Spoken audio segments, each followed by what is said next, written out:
ሺህ ዘመን የሚኖር የለም። ገዳዮችም ይሞታሉ። ገዳዮች ይሞታሉ፣ የሚቀር የለም። ትላንት ሲገሉ የነበሩ ዛሬ ሞተዋል። አሁን ዝም ስላለ እጅል እንዳይመስልህ እያጉረመረመ ነው፣ እያዳመጠ ነው፣ እየሰማ ነው። ተው ስለምንል የለም ተነስ ካልነው እኮ ሰማለ ከቁጥጥር ውጭ ነው የወጣው። ይሄን ታውቁታላችሁ። ወጣቱ እንኳን የተነግሩት በምክንያት ላይ ነው ያለው። ዛሬ በአቡነ ተክለ ሃይማኖት ቀን 6 ኦርቶዶክሳውያን ተገድለዋል። አይን ቁልጭ ቁልጭ እያለ ነው የሚያየኝ። እንዴት ሕፃን ልጅ በጥይት ይመታል? ተመልከት። ነገር ግን በአሁኑ ሰዓት ያለ ግን 6 ሚሊዮን ሰጠን 5 ሚሊዮን ሰጠን ያሳፍራል። በስማ እኮ አይሸጥም። ሰው መሆን በቂ ማለት የተገደሉ ላሉ ነፍሳት ኖ እንዲህ አይነቱ ጉዳይ ሊቆም ይገባል ብሎ መጮህ የትኛውም ቤተ እምነት አማኝ መሆን አይጠበቅባችሁ እና ሰላማዊ ሰልፍ ብናረግ ብንጮህ ቻሌንጅ ብናረግ ቅዱስ ሲኖዶስ መግለጫ ቢያወጣ ምናምን ነገሮች የሚቀየሩ ነገር አይመስሉም። አንድ ነገር ግን መፍትሄ ያለ ይመስላል። ሀገራዊ ጸሎት መያዝ ያለበት ይህ የባህለ ማዕተቦቹ የክርስቲያኖች ድምጽ ሲሆን ብንሰርቅም ባንሰርቅም እንኳን ክርስቲያኖን መሬት እንኳን ኦርቶዶክስ ሆነ ሰብስክራይብ ለምንድን ነው የማታደርጉት? አሁን ማርኩ። ሺህ ዘመን የሚኖር የለም። ገዳዮችም ይሞታሉ። ገዳዮች ይሞታሉ፣ የሚቀር የለም። ትላንት ሲገሉ የነበሩ ዛሬ ሞተዋል። ዛሬም የሚገሉ ነገ ይሞታሉ። ተሹሞ የቀረ የለም። ሹመኞች ዛሬ ይሻራሉ፣ ነገ የሉም እነሱ። ኦርቶዶክሳውያን በአጠቃላይ አልቀው ሌሎችን ለማስገባት ከተፈለገ መሞከር ነው። በተረፈ አሁን የመስዋዕትነት ጊዜ ነው። የመስዋዕትነት ጊዜ ነው። አሁን ከመሸ የደረሰኝ መረጃ ነው። ዛሬ በአቡነ ተክለ ሃይማኖት ቀን 6 ኦርቶዶክሳውያን ተገድለዋል። ጥፋት አጥፍተው አይደለም። በእርሻ ላይ ያሉ የጤፍ እርሻቸውን እያጨዱ ባሉበት ነው ኦርቶዶክስ በመሆናቸው ምክንያት ማህተብ በማሰራቸው ምክንያት ረሽነዋቸው የሄዱት። ይሄ የት ነው የተፈጸመው የምትሉኝ ከሆነ በአርሲ መርቲ ወረዳ ከኦቦምሳ ወጣ ያለች የገጠር ቀበሌ ነች። ጋዶ ቀበሌ ትባላለች። ጋዶ ቀበሌ ላይ 6 ኦርቶዶክሳውያን በአጨዳ ላይ ያሉ የጤፍ ማሳቸው ላይ ያሉ ገለዋቸው፣ በጥይት ደብድበዋቸው ሄደዋል። አሁን ሬሳቸው የሚገኘው እዛው ኦቦምሳ የተባለ ሆስፒታል ውስጥ ይገኛል። ስርዓተ ቀብራቸው የሚፈጸመው በነገው ዕለት ነው። የአርሲ ኦርቶዶክሳውያን መከራና ሰቆቃ በየዕለቱ እየጨመረ እየሄደ ነው ስንላችሁ በምክንያት ነው። እግዚአብሔር ደመ ሰማዕታት አድርጎ ይቀበልላቸው። ቸር ቆዩ።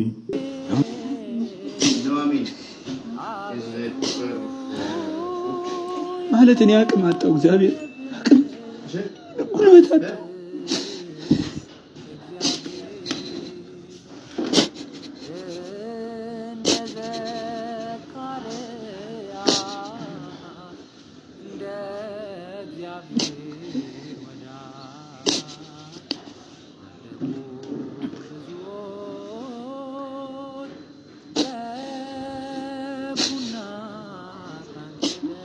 ማለት እኔ ምን ልበል? ምንድነው ማውራት ያለብኝ?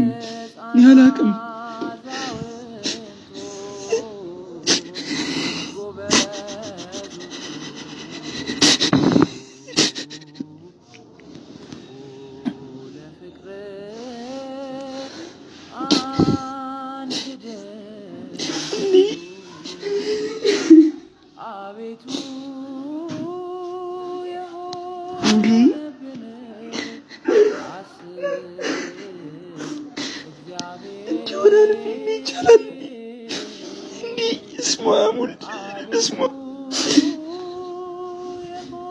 ብቻ በዓለም ዙሪያ የምትገኙ ሁላችሁም ይህንን ልጅ እርዱት፣ አግዙት።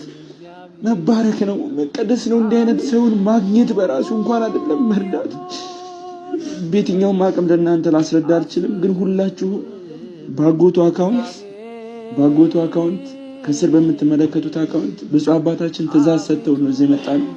በምትችሉት አቅም ሁሉ እኔ ምን ላደርግለት ታዲያ? ምን አደርጋለሁ ከዚህ በላይ እዚህ ከመምጣት በላይ አይን ቁልጭ እያለ ነው የሚያየኝ። እንዴት ሕፃን ልጅ በጥይት ይመታል? እንዴት በጥይት ይመታል ሕፃን ልጅ? ግፍ አይደለም እንዴ? ነውር አይደለም እንዴ? ኃጢአት ወንጀል አይደለም እንዴ?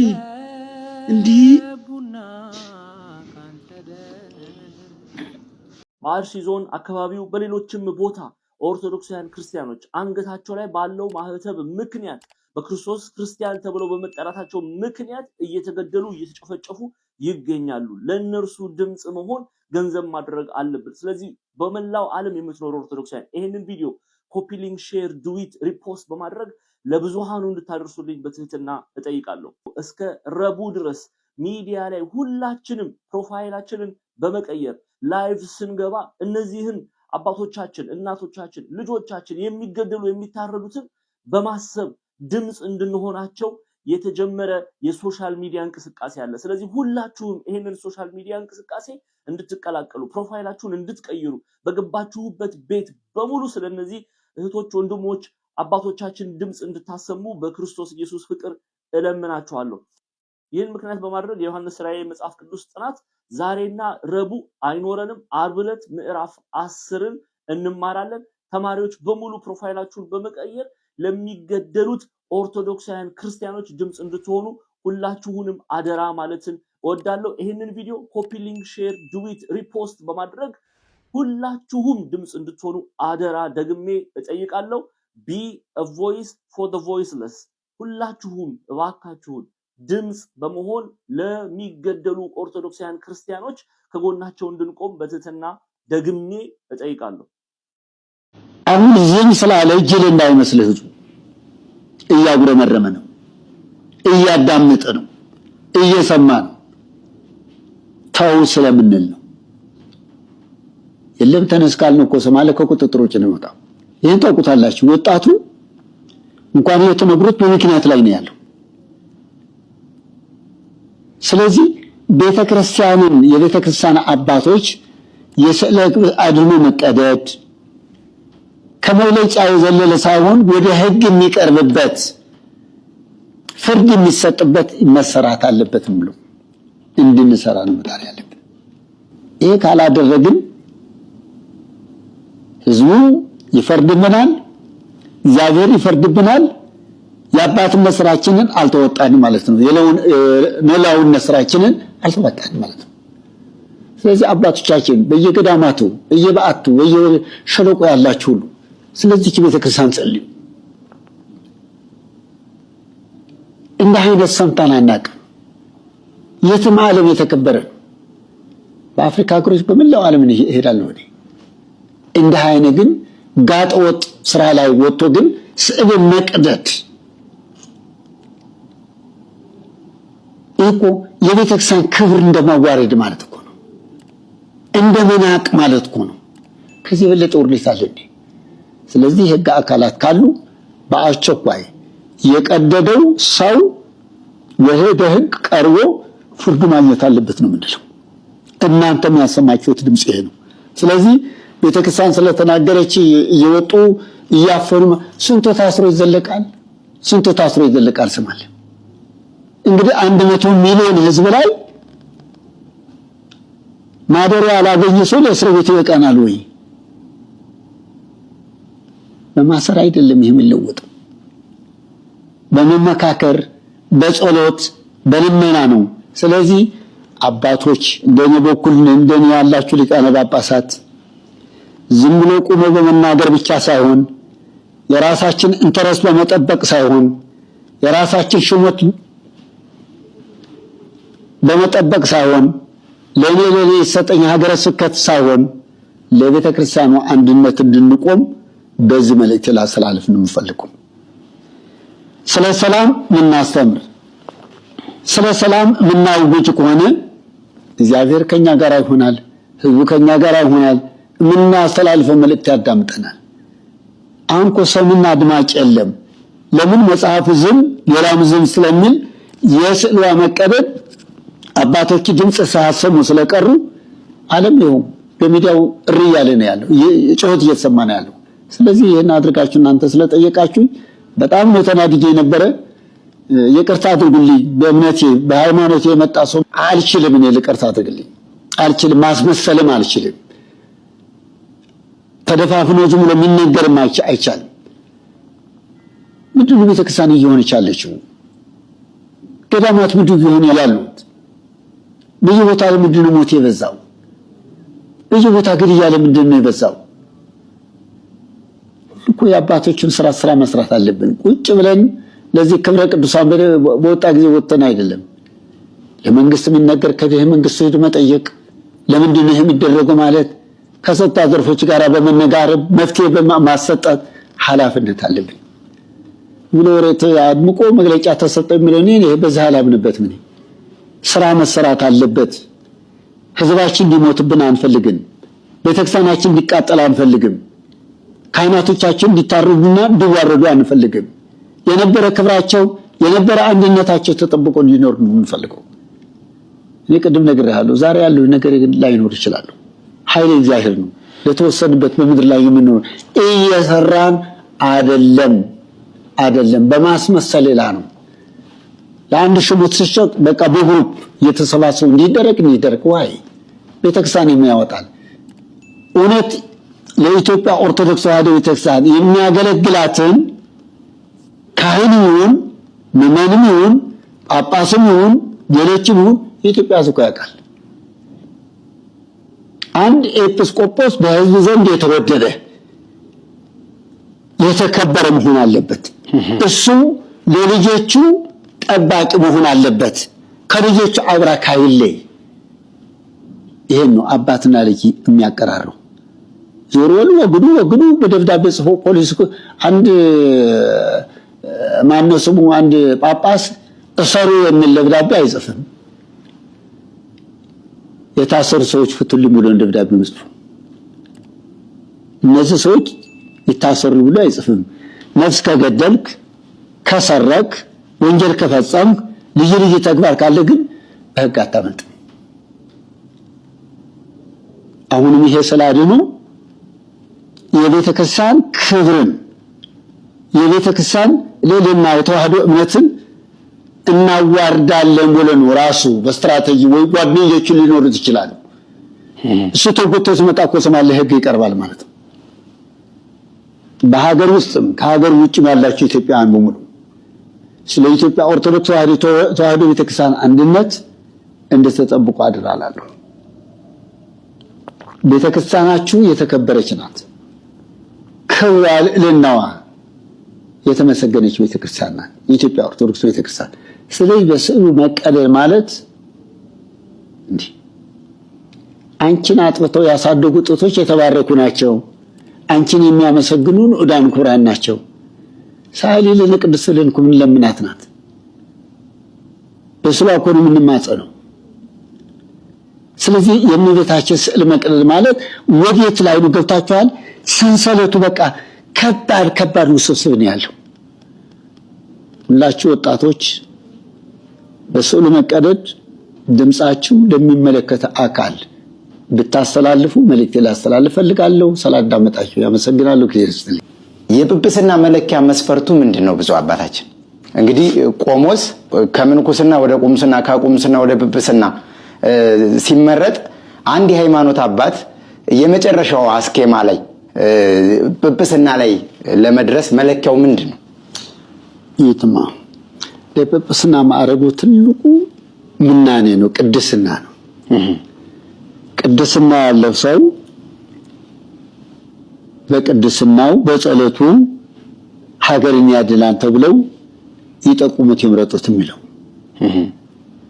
ሁለተኛ ደግሞ በሙያ በትምህርቱ በችሎታው መናፍቃንም አስተምሮ መመለስ የሚችል ለተጠየቀበት ምላሽ የሚሰጥ በሊቃውንት ጉባኤ ተመርምሮ ታይቶ በቅዱስ ሲኖዶስ ተመርጦ ይሾም ነው የሚለው ነገር ግን በአሁኑ ሰዓት ያለ ግን 6 ሚሊዮን ሰጠን 5 ሚሊዮን ሰጠን ያሳፍራል ጵጵስና እኮ አይሸጥም ከነት እኮ አይሸጥም ቦታ 6 ሚሊዮን 7 ሚሊዮን ምንድነው ስለዚህ እንደዚህ አይነት ላይ አድርገዋል ተቀብለዋል የሚሉ አካላት በእውነቱ ከበቂ መረጃ ካላቸው ሰማላቸው በእንዲህ አይነት የተሾሙ ኤጲስቆጶሳት ካሉ ሰማለ ማጋለጥ ወሳኝነት ያስፈልጋል። ይህ የባለማተቦቹ የክርስቲያኖች ድምጽ ሲሆን በአርሲ ኦርቶዶክሲያን ባለማተቦች ላይ ደረሰውን ነገር እያወገዝና እየተቃወምን ቅዱስ ሲኖዶስ በቦታው ለተጎዱ ኦርቶዶክሲያን ባለማተቦች ንብረታቸውና አካላታቸውን ላጡ ኦርቶዶክሲያን ክርስቲያኖች አፋጣኝ እርዳታ እንዲያደርግላቸው እየጠየቅን እንዲሁም ደግሞ በሰማዕትነት ያጣናቸውን እህት ወንድሞቻችንን እናት አባቶቻችንን በየሁሉም ደብር ለ3 ቀን ጸሎተ ፍታት እንዲደረግላቸው እየጠየቅን በሰማዕትነት ቤተሰቦቻቸውን ያጡ እነኚህ 2 ህፃናትንም ቅዱስ ሲኖዶስ ቤተ ክህነት ተቀብሎ እንዲያሳድግ እንጠይቃለን። ፍትህ ለአርሲ ኦርቶዶክሲያን ባለማተቦች እንዲሁም ደግሞ በአራቱ አቅጣጫ ለምንገኝ ኦርቶዶክሲያን ክርስቲያኖች።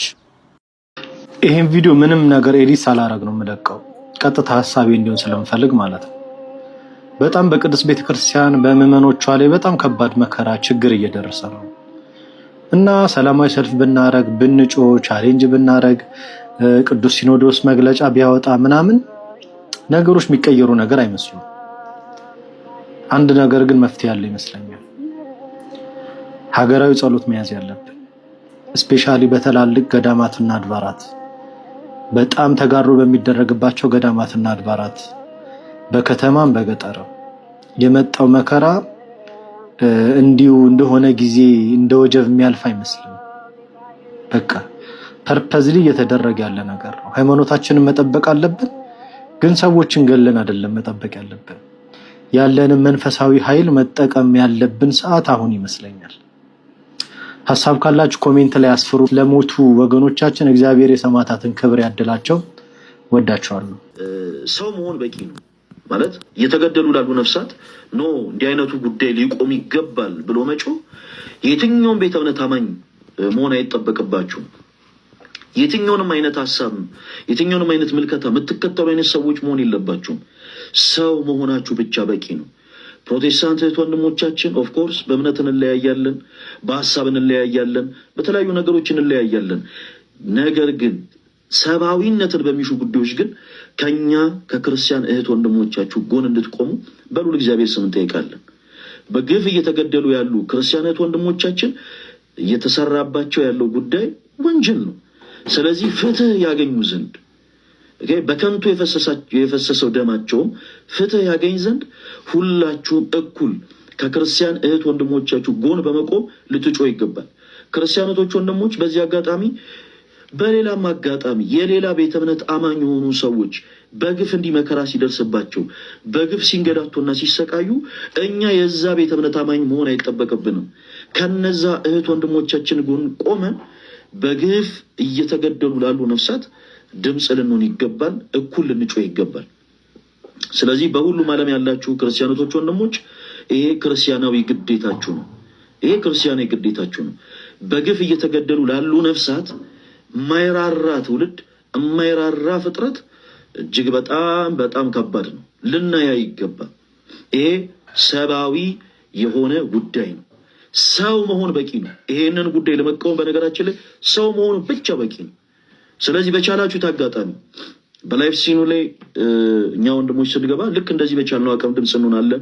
የምትችሉ ደግሞ እህት ወንድሞች ላይፍ ከፍታችሁ ብዙ ሰው ማያያችሁ፣ ቪዲዮ ሰርታችሁ ብዙ ሰው ማያይላችሁ ሰዎች ፕሮፋይል በማድረግ ቪዲዮአችሁ ቫይራል የሚወጡ ላችሁ ወንድም እህቶች ካላችሁ ቪዲዮ በመስራት ላይፍ ስትሪም ላይ የምትቀመጡ እህት ወንድሞቻችን ላይፍ ስትሪም ላይ ልክ እንደኛ በመናገር በግፍ እየተገደሉ ላሉ ክርስቲያኖት ወንድሞቻችን እባካችሁ ድምፅ እንድትሆኑ እንጠይቃለን። በዚህ አጋጣሚ ድምፅ እየሆነን ያለነው በግፍ እየተገደሉ ላሉ ክርስቲያኖት ወንድሞች ብቻ አይደለም፣ ለቅድስት ቤተክርስቲያናችንም ጭምር ነው። ምክንያቱም እንደምታውቁት ከልጆቿ እኩል እየተቃጠለችና እየነደደች ያለች ቤተክርስቲያን ናት ያለችን። እናታችን ቅድስት ቤተክርስቲያን ከልጆቿ እኩል ልጆቿ እየታረዱ እየተገደሉ ደማቸው እየፈሰሰ በጣም ብዙ ስቃይ እና እንግልት እየደረሰባቸው እናታችን ቅድስት ቤተክርስቲያን ከልጆቿ እኩል እየነደደች ነው እና እባካችሁን በመላው ዓለም ያላችሁ ክርስቲያኖች ወንድሞቻችን እንዲህ አይነቱ እሳት በራችን አንኳኩቶ መምጣት የለበትም። ባላችሁበት ቦታ ባላችሁበት ፕሮፌሽን በየትኛውም አይነት ጊዜ ስለዚህ ጉዳይ ድምፅ እንድትሆኑ በሉል እግዚአብሔር ስም እንጠይቃለን። እግዚአብሔር አምላክ አሁንም አጽራረ ቤተክርስቲያንን ያስታክስልን። ለቅዱስ ቤተክርስቲያናችን ትንሣኤን ያምጣልን። የሞቱት እህት ወንድሞቻችንን ደማቸውን ደመ ሰማዕታት አድርጎ ይቀበልልን። እግዚአብሔር አምላክ አሁንም ለሀገራችን ለኢትዮጵያ ጽኑ ሰላሙን ይስጥልን። ብንሰርቅም ባንሰርቅም እንኳን ክርስቲያኑን መሬት እንኳን ኦርቶዶክስ ሆነ